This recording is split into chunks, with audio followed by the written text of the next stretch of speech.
Thank you so much for joining us. I'm Heather Myers. Here at CBS 8, we are working for you and getting to the bottom of problems you've asked about, and we are looking for solutions. We begin with a question that you might ask when you take out your trash. Where do the items you put in your recycle bin actually end up?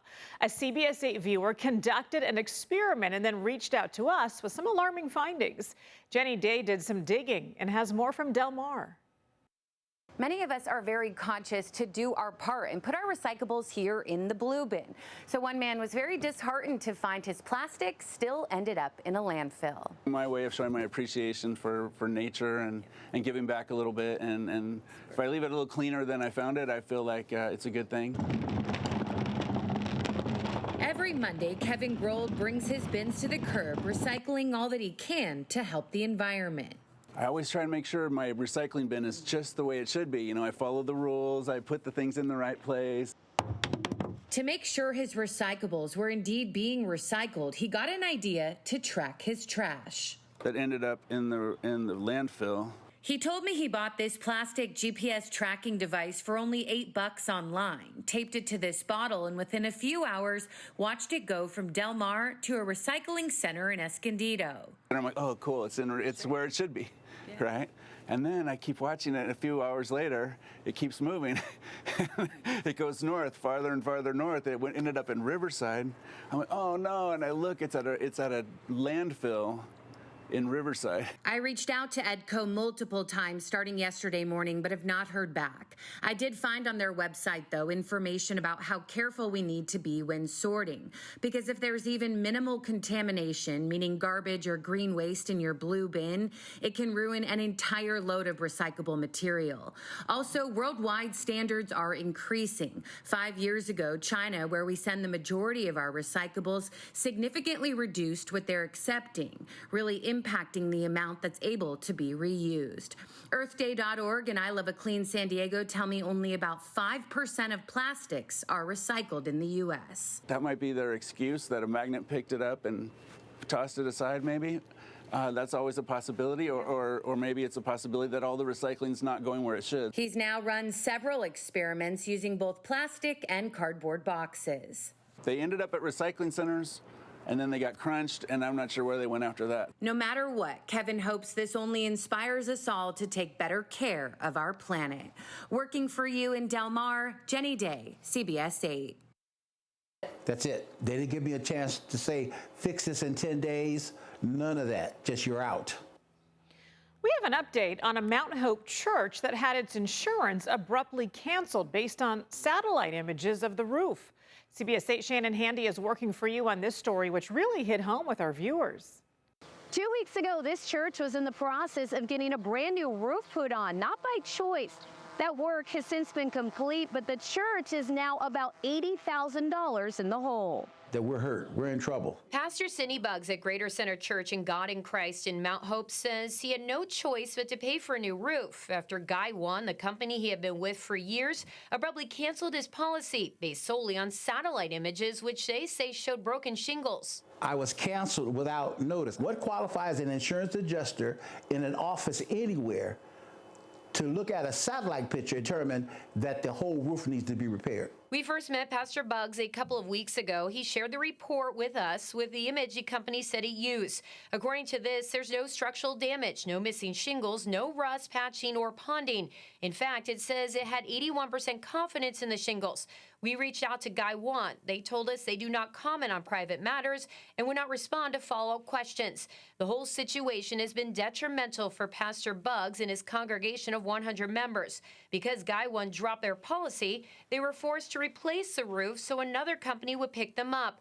They had to take out a loan to cover the $51,000 roof they don't need, plus find a new policy elsewhere, which cost them over $20,000, $15,000 more than what they have been paying. So it took a loan of $80,000 to get the whole project complete and get the insurance done, because otherwise we came within a week of having to close our doors. To add insult to injury, Pastor Buggs just received this notice of violation from the city of San Diego, telling him to cover graffiti outside his church, another expense he can't afford. Last year, I spent close to $11,000 just taking graffiti off of that wall. I reached out to the city. A spokesperson told me while the city makes every effort to not cite victims of graffiti vandalism, they did so after 3 Get It Done reports. Noting if the wall is taken care of, Pastor Bugs won't pay a fine. Pastor Bugs wants someone to step forward and paint a mural on the wall. Meantime, he hopes to recoup some of the money already spent by planning a fundraiser for later this summer. I'll share details when they're set. He's also accepting donations via Givelify,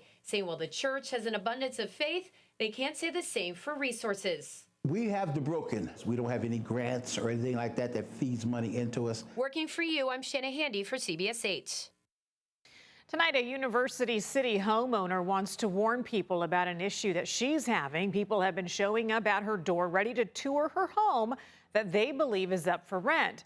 She's been living in this house for 3 years and says that this has happened several times. CBS 8's Esmeralda Perez is working for you and has details on this rental scam.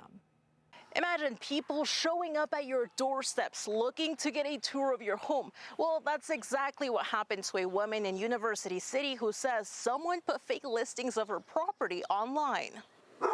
For about a year, people have been showing up to Kate Schneiderman's home in hopes of making it their home. I think 3 or 4 people come by my place thinking that it was for rent. There's only one problem. She isn't planning to move out anytime soon. I'm not renting my place, so I had to tell them, I'm sorry, this isn't for rent. Kate shared her experience on the Nextdoor app looking to get advice on how to handle this situation and to alert the community so nobody else falls victim. This is mostly just to make sure that other people know that there could be fake listings out there. Luckily, she believes nobody that showed up to her home paid any money in advance, but it's a situation that's left her feeling uneasy. As one of the people who came to my place, they had basically a lease agreement that had my name on it. Kate tells me she reached out to one of the websites her property was shown. In about a day, it was taken down. In an email, a staff member for ApartmentList.com tells me they removed it as soon as they verified it was a scam listing. It was requesting $2,000 a month. Which would probably be a pretty good deal for this area. So definitely felt like a too good to be true. And so I could see why a lot of people would be really interested. To help others stay safe from these type of scams, ApartmentList.com shares some red flags to look out for. If rental pictures look too good to be true, rental listings has errors, you're pressured to lease right away, or you're asked for money up front. Double, triple check all the information before you actually put down any money or take any big steps. You can find more tips on how to stay safe from rent scams on the online version of this story at CBS8.com. Esmeralda Perez, CBS 8. Oh my gosh. I mean, we've gone on through all this hard work to change accounts, and now we have another card hacked. Hackers strike again. A retired couple was sharing their story of being hacked when they got another fraud alert from another bank. The couple says that they had been fighting Wells Fargo to get their money back after hackers tried to steal $50,000. CBS 8's Abby Black is working for you to see if we can try to help them out. Helping us to Ron and Jan Scott are big believers in forgiveness. Amen. And they're hoping for forgiveness from Wells Fargo after scammers hacked into their online accounts and tried to steal $50,000. Once they hacked our email name and our password, they were able to go directly into our account and start working on it. Ron Scott takes us back to January 9th when he got a call from his wife, Jan. She said, "Did you transfer $19,000 out of the bank account?" And I told her, no way. Hackers moved $50,000 from Jan's personal Wells Fargo accounts to Ron's web development small business account, RS Concepts Consulting in Lakeside. The hackers then tried to funnel the money into 2 $25,000 transactions. If you have that many accounts where large withdrawals are made instantaneously, the system should be refusing all of them. The system did deny $20,000, but that still leaves the Scotts $30,000 in the hole, and that doesn't include fees. $1,184. This happened in January. The sheriffs investigated and confirmed with CBS8 this is fraud. They told the Scotts that the hackers are linked to another Wells Fargo customer in Pennsylvania. is a fraud risk. The Scotts say that the sheriff's department and the local Wells Fargo branch have helped, but the bank's fraud department has not. We're denying your claim. I called Wells Fargo for comment, but was told that they would not respond until more research was done on this case. Us helping them out to get. Ron says that he bears some responsibility in not having strong password protection, but believes Wells Fargo should be on the hook for the cyber breach. We're sitting in front of you hoping that you can help us to convince Wells Fargo's fraud department to replace our monies. They are as or more responsible than we are. Boy, so email exchanges between the Scotts and Wells Fargo show they denied the claim because the transactions were done through a, quote, secure site. The Scotts have added two-factor authentication, and they do hope that that will add an extra layer of protection. Remember, if you get a fraud alert through an email or a text message, independently confirm it with your credit card company or your bank. Still ahead, pay close attention the next time you get a text message from SDG&E. There is a new scam going around. It's targeting customers. We'll show you why so many people are falling for this one and ways to protect your money. And don't forget, we want to look into the issues affecting you and your community. Email us at workingforyou@cbs8.com. We'll be right back.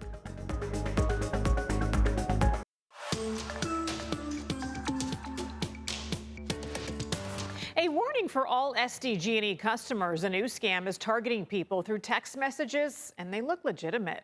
The scammers use high-pressure tactics to convince customers to either pay up immediately or risk having your power turned off.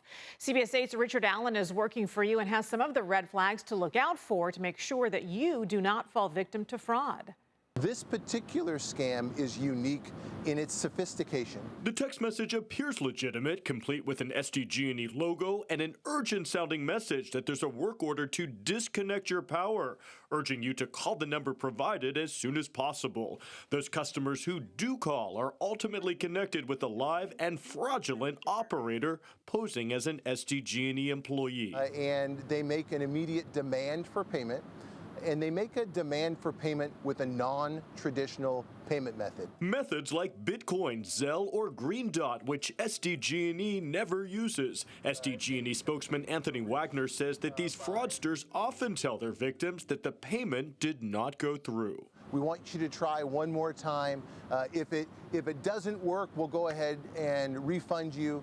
And of course, that never happens. Wagner says those most vulnerable to scams like these are older people, those with limited English abilities, small businesses, homeowner associations, and restaurant owners. Unfortunately, well-intentioned customers could be harmed by this, and the loss could be really detrimental to that particular family. To prevent that from happening, there are a number of ways to protect yourself. First, never use the callback number provided by an unknown sender. Instead, call SDG&E's main customer line at 800-411-7343 or 800-311-7343 for Spanish speakers to verify whether the message is legitimate. Also, SDG&E will never call to demand payment over the phone, threatening immediate disconnection, nor will it accept any payment over the phone. If somebody's asking for payment directly over the phone and there's a live person, a live operator, that's not San Diego Gas and Electric. Bottom line, we care about our customer and we want to do the right thing. Richard Allen reporting there. Richard, thanks. SDG&E is also urging customers to check in with your older family members and friends to make sure that they are aware of these types of scams. For more information on this and ways to protect yourself, go to our website, cbs8.com, and click on the online version of this story. Still to come here, Rubio's joins a list of restaurant chains running into financial trouble. Why experts say this might be part of a bigger nationwide trend.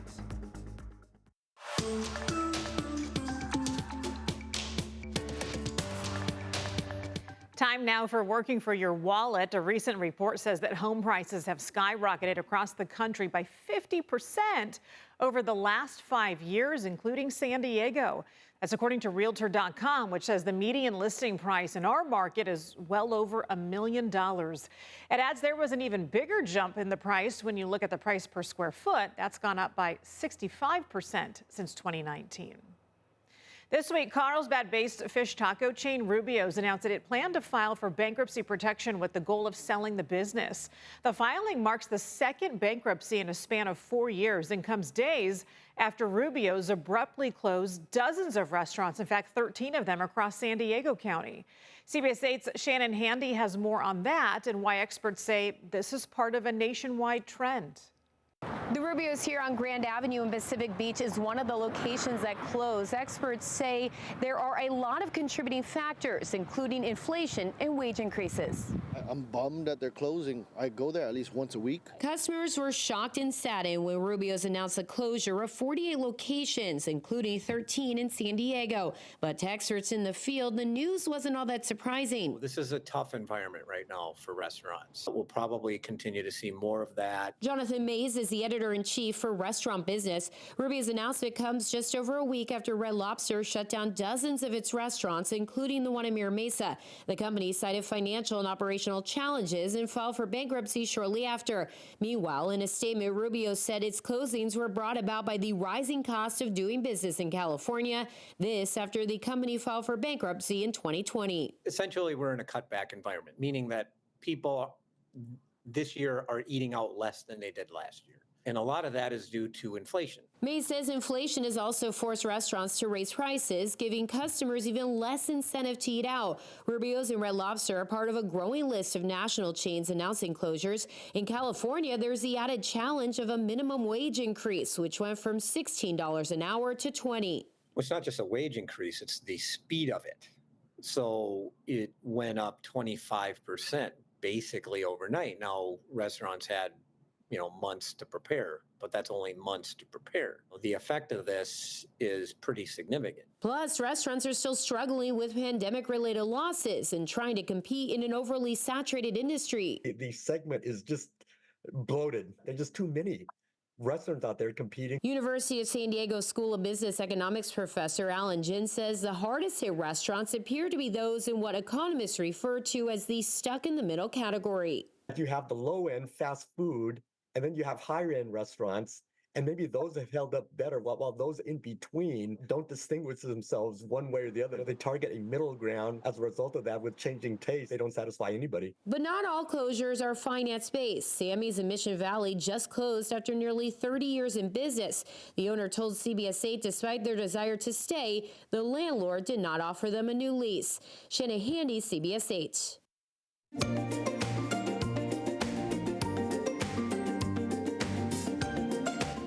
Before we go, CBS 8 wants to take a moment to thank you, our viewers, for your generous donations as we help Rady Children's Hospital launch its very own in-house therapy dog program.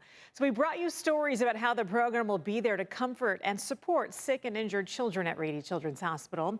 All day Wednesday, we took donations for our Give-a-thon, and we raised over $412,000. If you missed the Give-a-thon, there is still a chance to donate and help us reach our goal of $500,000. Here's what you do. You scan that QR code. It's right there on your screen. Or you can text the word KIDS to 56512.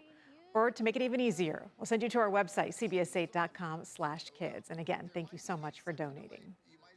That's going to do it for us. Remember, if there is something that you would like us to look into, you can email us at workingforyou@cbs8.com. Thanks for joining us. We'll see you next time.